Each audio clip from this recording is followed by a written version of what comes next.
This is the story of how my village survived Ebola. Bats brought the tiny Ebola germs. Too small to see. So small, yet so dangerous. Without realizing, grandfather rubbed a little blood in his eye. Ebola germs came into his body.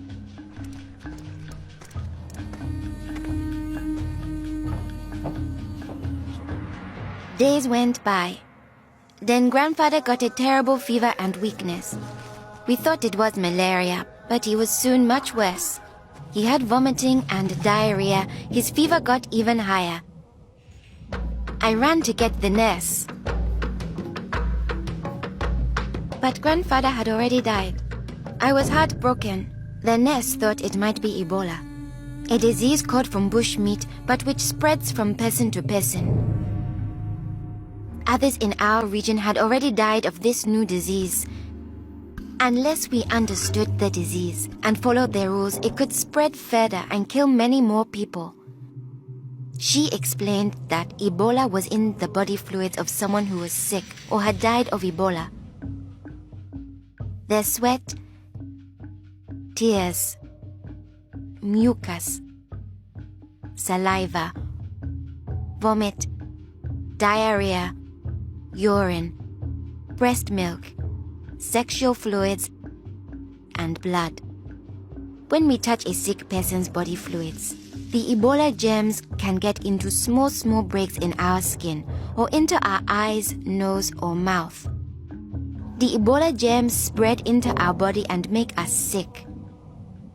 When somebody dies of Ebola, that body is much more contagious. No one should ever touch the dead body. The nurse advised us to wash our hands with soap and water right away. She contacted the trained burial team to help us bury grandfather's body safely. The burial team came. They comforted us and explained what they had to do to protect us. The team wore protective clothing that kept them safe from the dangerous germs.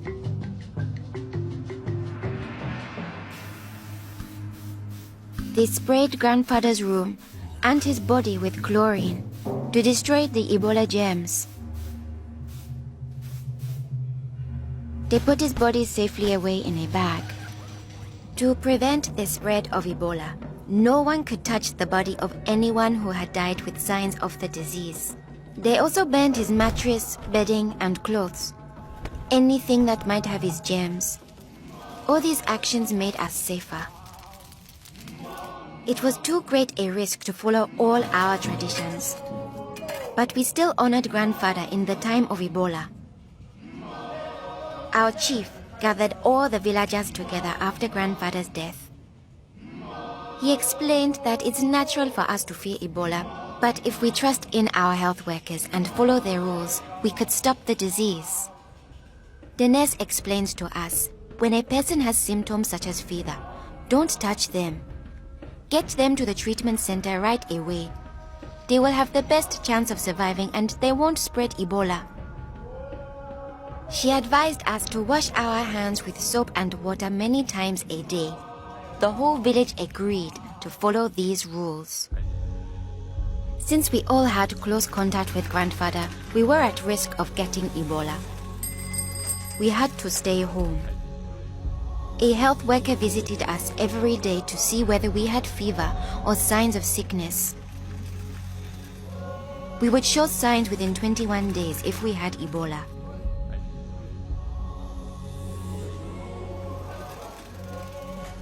Many days passed, and I thought we would all stay healthy.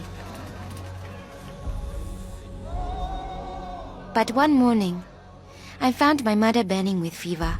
I knew I couldn't touch her. She was now contagious. My father came in. He told me he was taking my mother away to our uncle's house in the nearby village.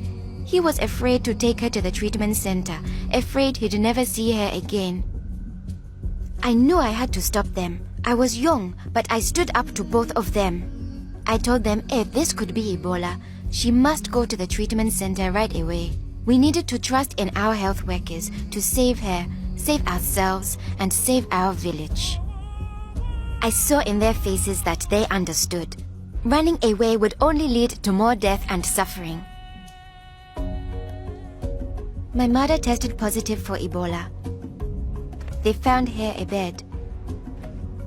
At first, the health workers looked scary, but I knew they wore the suits to protect themselves. And inside, they were normal people like the nurse. They took good care of my mother.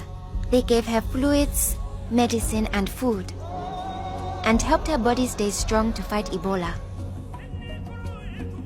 I missed my mother very much, but I could still talk to her on the phone.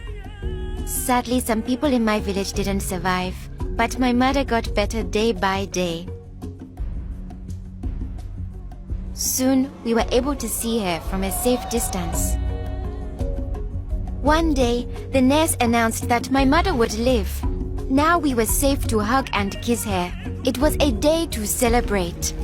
Our village followed their rules. We trusted our health workers, brought our sick for care right away, called for the safe burial team when one of our people died, and we always washed our hands with soap and water.